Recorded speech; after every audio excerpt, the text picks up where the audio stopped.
റോഡിന്റെ ശോചനീയാവസ്ഥയെ തുടർന്ന് പറവൂർ കൊടുങ്ങല്ലൂർ റൂട്ടിൽ സ്വകാര്യ ബസ്സുകൾ സർവീസ് നിർത്തി. ഈ റൂട്ടിൽ വാഹനങ്ങൾ റോഡിലെ കുഴികളിൽ വീണ് അപകടം ഉണ്ടാവുന്നതും പതിവ് സംഭവമാണ്. വടക്കൻ പറവൂരിൽ ചിറ്റാറ്റുകര മുതൽ മൂത്തകുന്നം വരെ റോഡ് തകർന്നിരിക്കുകയാണ്.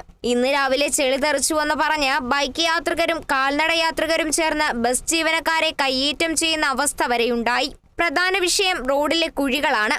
കുഴികളിൽ ചാടി ബസ്സുകൾക്ക് കേടുപാടുകളും സംഭവിക്കുന്നുണ്ട്. ഇതിൽ പ്രതിഷേധിച്ചാണ് സ്വകാര്യ ബസ്സുകൾ സർവീസ് നിർത്തിയത്. ഇതിപ്പോ ഞങ്ങള് തൊഴിലാളികൾ മാത്രം മുൻകൈയെടുത്ത് ചെയ്തേക്കണേണ്. ഇനിയിപ്പോ ഈ സമരം നടത്തിയിട്ട് മുതലാളിമാർ നമ്മളോട് സംസാരിക്കും. അപ്പൊ അവരോട് ഞങ്ങൾ കാര്യം പറയും, ഞങ്ങൾക്ക് സർവീസ് നടത്താൻ പറ്റില്ല, പണിയെടുക്കാൻ പറ്റില്ല. ഒന്നാമത്തെ കാര്യം ഒന്ന് കഴിക്കാനും കൂടി പറ്റാത്ത അവസ്ഥയും. ഇവിടുന്ന് കൊടുങ്ങല്ലൂർ തമ്മിൽ തന്നെ വയറ്റിലും എല്ലായിടത്തും ഗ്യാസ് കയറി തണ്ടലും മുടിഞ്ഞ് എല്ലാം അങ്ങനെ പണിയെടുക്കണം. എല്ലാവരും കാര്യവും ഞങ്ങൾ നിൽക്കണമെന്ന് കയറുക. ഈ ഡ്രൈവർമാര് കിടന്ന് കാണിക്കണത്